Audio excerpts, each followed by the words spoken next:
What's going on, everybody? Vilisink back again, and we have clan versus clan upon us, which we all know is what everybody loves. We love to use all of our resources and spend whatever money we have to basically say, guess how much money I spent. But in this video, this is more about, I believe if we go to news, there should be a new caption, Roric Wyrmbane fragment event. This guy is ridiculous.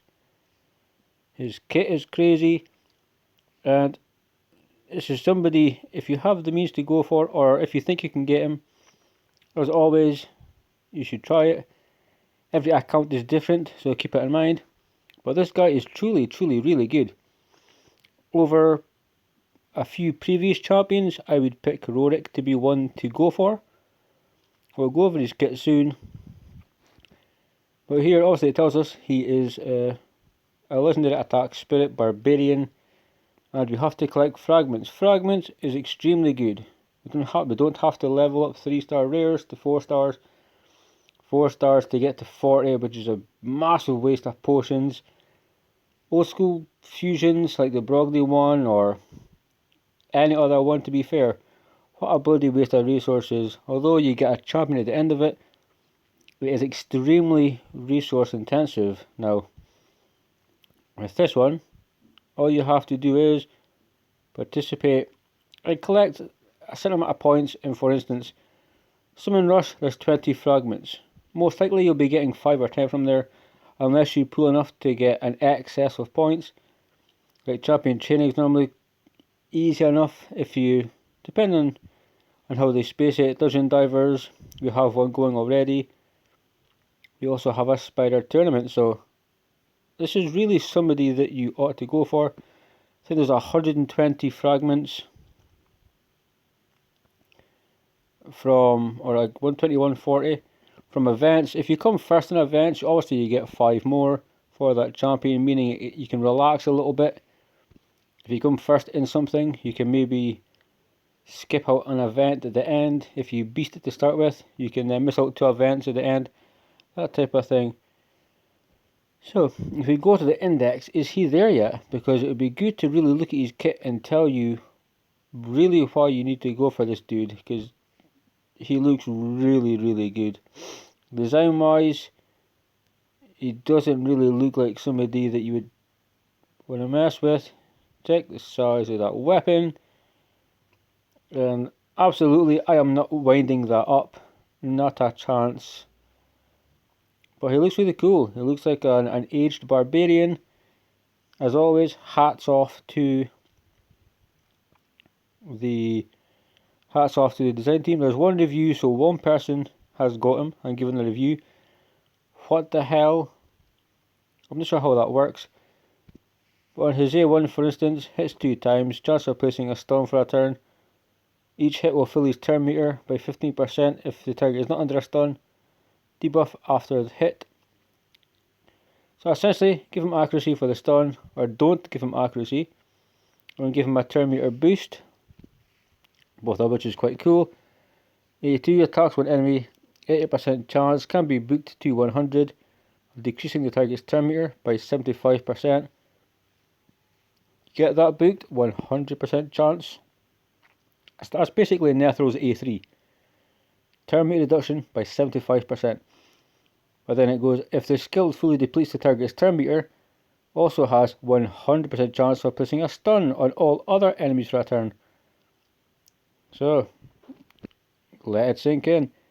100% chance to reduce turn meter, and if the person he hits, if he fully depletes their turn meter, which it'll happen or it won't, you can basically stun the whole team, which will annoy people. If you take him into dungeons, into Doom Tower, if you can build for arena, I can see him being extremely annoying. I can also see him being put in loads of videos, being used to help people clear certain parts of dungeons in Doom Tower also.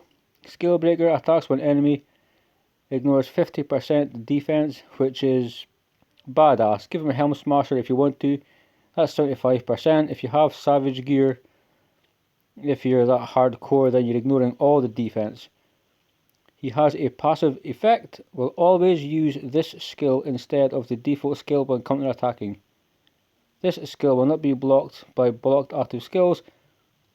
Layman's terms, if it's easier just to say a Warlord. If Warlord comes in Arena, for instance, and puts everything on cooldown, if he gets a counter attack, he'll still use this skill breaker move, and this makes him extremely powerful. He's not using his A1 move, his basic move. He's using the Bad Mama Jamma move. This is the one you want to use. So this is the first champion that I've actually seen that when he counters, he will not use his default skill. He will use the A3, but he will always use the A3. So if it's on cooldown and he's countering, it doesn't make a difference. He's still going to ignore defense, which, if you haven't completed Faction Wars, he could potentially be very good there. CC, put him alongside Syl with a stun set. You've potentially got everything not taking a turn.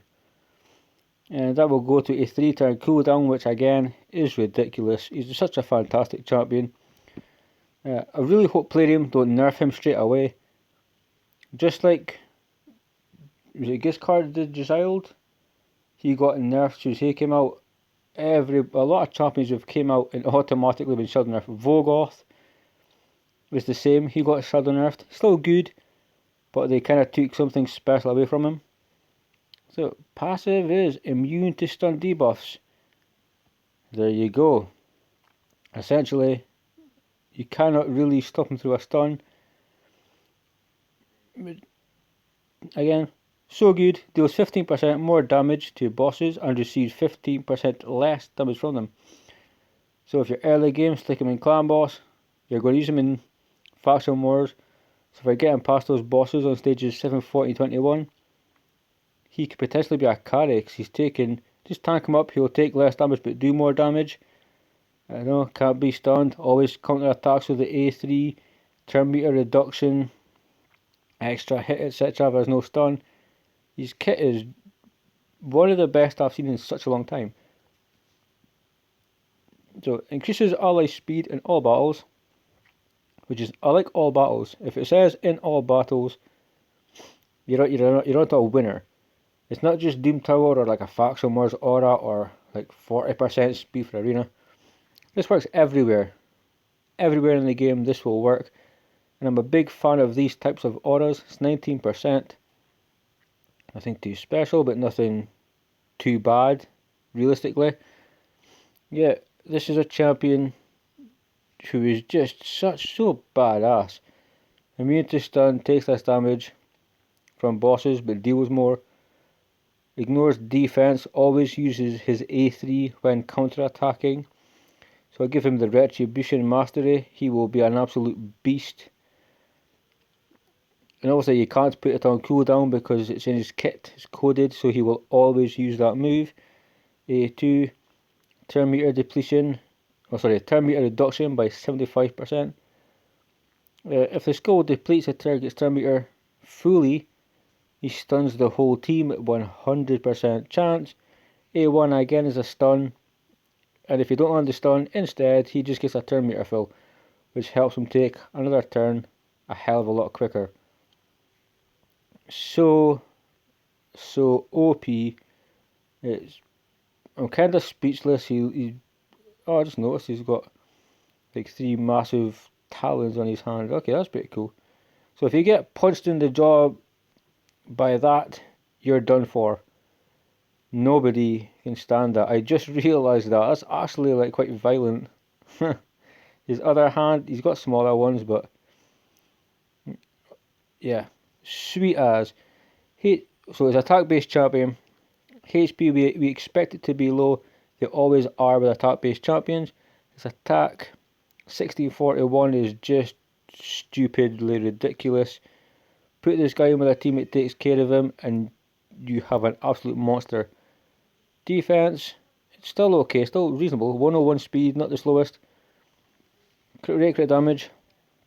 For an attack based champion, I think that's standard. Resist 30, not too bad. And no accuracy. Accuracy you're going to put on him though, through masteries, through banners, through the gear sets. So, as a fragment champion, guys, I think we have a spider tournament live right now. So we can quickly take a look. I believe it's spider, and I believe I'm 4th, or give or take. The guy in my bracket has basically flown off, and I'm not, with clan versus clan coming, I'm not going to utilize all the energy to catch him. That's definition of pay to win if you're going to catch somebody. Although there's a very good deal on an energy multi-battle pack right now. So, spider tournament, let's see the points required to get the fragments. It's 1800. Slightly, I mean, it's higher than some events, but it's lower than some events also. So it's not really too bad though. You gain enough energy daily. If your weeklies recycle, you then have to ascend someone, make somebody 4-star. There's more energy there. We now have the clan shop, we have the bazaar. We also have gems if you need to. So it's, I'll say 1800 is kinda easy to get to. It's definitely possible and definitely worth it for this champion. If you're lucky enough to come 1st or 2nd, getting 5 extra fragments will give you a bit of leeway on future events. And we'll look inside the events. I think we have one for tomorrow coming up, and I think it could be Artifact Enhancement, which I've got a few things I believe at 15, but I'm not sure whether I'm going to change them, because I put one of these onto my I think it's Monitor or a Cult Brawler in the Clan Boss team. So tomorrow, Artifact Enhancement. It's probably, if it's around 2000, 1500, 2000, that'll be fair. If Plarium want to kind of be jackasses, they're going to put him at closer to 3000. Dungeon Divers event. The Dungeon Divers event is slightly harder than just the spider. You get less points in Dungeon Diver events. So when you do spider, you may only be potentially just under 2000, but you may have greater points in spider. Keep that in mind. Also campaign, if you're grinding campaign, there is 3 days to do it, so there is no rush, and it is only 2500. So if you're making chickens or whatever for CVC, that will definitely aid you in it. The epic tome is quite nice, but all in all, guys, Roric Wyrmbane he's so worth it. His whole kit is fantastic. This is one I will be going for. So when I get to 1800 points, I will look at how much I have in Dungeon Divers. I will then, because I'm going to be doing some, I believe 6 stars in Clan versus Clan. Then after that we'll see, because we'll be leveling champions up, and I'll see how many points that takes me to. But if you have anything saved up, if you're thinking, should I go for Roric Wyrmbane, the answer is yes. Take it from me, yes. If you're early enough to not maybe require a strong CC/carry champion, even though he's attack based, put him in with a reviver, put him in with a team that takes care of him, and let him do what he does. You will not regret it, guys. So I'll cut it there. Roric Wyrmbane is worth your time. If you can get him, please do. I love you all. Stay safe. Keep raiding. And until next time, peace.